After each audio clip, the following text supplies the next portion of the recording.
Whether you're struggling to break down and get through your to-do list, or you're simply stuck in a deep, dark rut of procrastination, this video is for you. Hello, I'm Dylan, I'm 18, I turned lazy people productive using tactical techniques and strategies like this that changed my life. I went from someone who spent 5,000 hours or 210 days straight playing Call of Duty and other such video games, not getting any work done, to someone who now effortlessly and easily breezes through large bags of his work for my education, business and personal development goals. And in this video, I'm going to be breaking down the catalyst of my success in productivity, and it's down to day planning. So much so that I'm actually releasing a product, and that's what we're going to be going through in today's video, how you can either utilize my product to the maximum or copy it, emulate it and create it for free in your own home to achieve similar results in productive day planning. So listen, let's get straight into it. The criteria I have on this day planning page that you should emulate if you want to become productive and beat this rut of procrastination you find yourself in. You need the date, obviously, so you can have this meticulous bank of analytical data to go refer back to. You then need priorities, and for this I've kept the box small. I recommend you do the same, where you can only fit 3 priorities per day. If you're doing any more, you're overloading yourself and you're overwhelming yourself, which will lead you to burnout in my opinion. So stick to 3. Then obviously a to-do list in which I have 16 individual spaces for your tasks for the day. And then on the far right side, you'll see a nice big chunk for gratitude. And I think gratitude journaling as a subset of your day planning is really important, and the reasons we'll get into.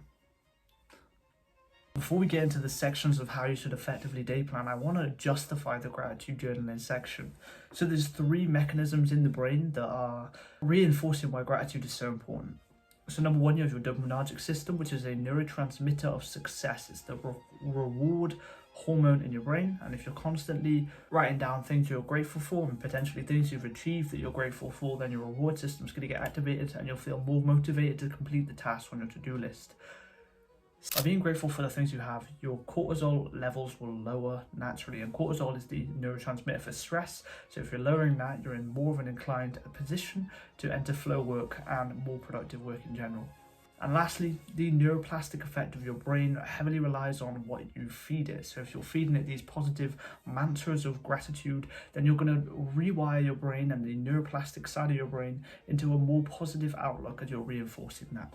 So having it on your day planning list, as I have here, is quite important for me, because I do believe that if you have it and you do it every single day, then you'll reinforce your brain into thinking in a more positive outlook, and this positivity will seep into your productivity via the methods and mechanisms we just spoke about. Okay, so although the template I've just shown you is quite self-explanatory, here are a few more details.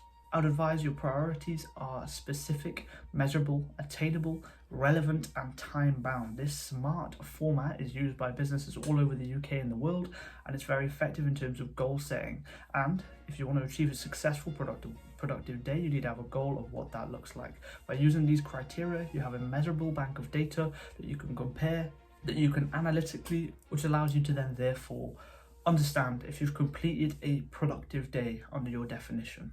Similarly, with the to-do list tasks, you need to autistically, meticulously plan the tasks you're doing, because it removes the decision fatigue. See how I've left quite a long line next to the to-do list? It gives me that space and that word space to allow detail to seep in. Rather than saying I need to revise, I say revision, business, 60 minutes. There we go. We have a relevant criteria because business is a study I'm taking. You have an attainable metric of 60 minutes to complete. It's time bound. It's specific in terms of the subject choice. So therefore, by having the specific measurable criteria, then it makes it easier to get into the work because you have less friction between you and completing the work. Essentially, if I were to put revise, that being an arbitrary term means when I sit down, I see the list in my planner of what I need to get done, and it says revise, I have an extra degree of friction between me and the work because there's an element of decision fatigue. I need to decide what to do. I need to decide what to revise, for how long, which unit per se. So having this extended line for your to-do list and the extra meticulous detail will allow you to jump into the work easier, from to-do list to desk to work, because you know what you're doing. There's no decision fatigue. There's no extra decisions that need to be made that limit you from jumping into the productive work faster with more velocity and effective inertia towards it. So that's detail number 1. You need to have a specific measurable criteria in your to-do list. to effectively be able to jump in the work without any of this extra decision fatigue. And that's why I've purposely made this journal for people like you who need this detail of autistic planning. The other metric I'd suggest you add is at the bottom of the page here. You can see I've added a productivity rating system alongside a productivity marking system where you have a tick for success, a dot for continuing, and an X for failure. More importantly, this productivity rating system is so crucial to your analytical bank of data, because if you have a 1 to 10 system at the bottom, you then have analytical meticulous data to look back upon and correlate the days where you're slightly more unproductive and you're getting those 3, 4, maybe even 2 to 1 scores, and the days where you're getting the 9, 10s consistently. And you can go through the to-do list, the tasks you've set, whether you've overwhelmed yourself, whether you're swamping yourself in work that's unrealistic for your completion, or maybe you're not specific enough in the criteria of your to-do list. These metrics can be recorded and analyzed because you have this bank of data, this 1 to 10 metric system of productivity, which allowed you to revise and make changes to your day planning system as you progress through this journal and through your day planning journey.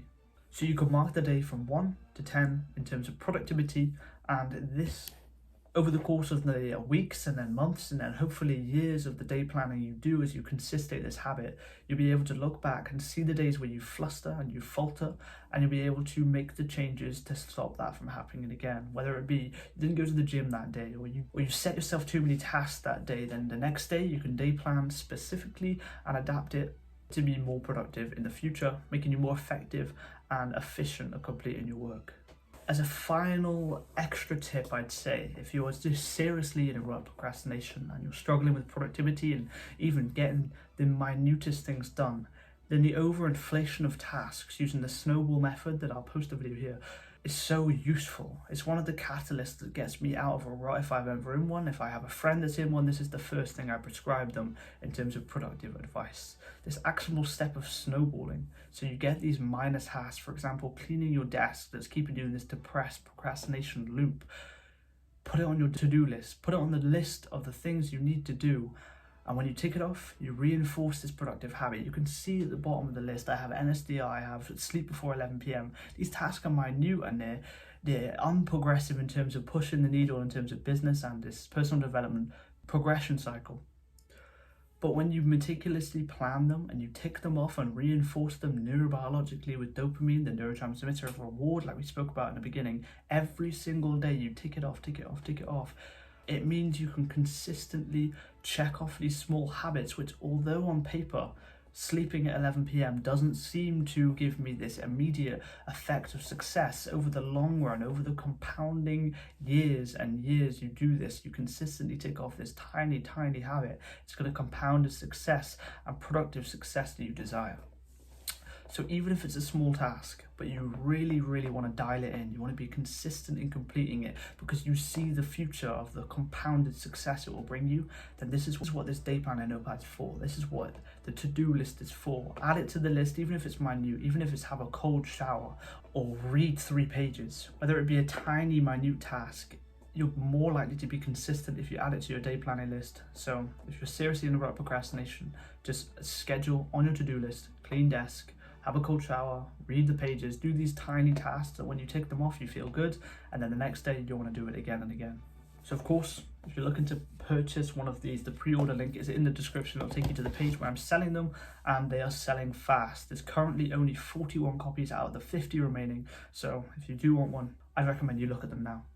As well, if you're looking to get some more specific advice for you in your life in terms of productivity and turning from lazy to productive, then that is what I help people do using the meeting link in the description. It'll take you to a page where you can book a session with me, and I can turn you from lazy to productive using the same tactical techniques that have helped me and thousands of people around the world change their lives forever. If this is something you're interested in, then the top link will take you there, and I appreciate you for watching this video.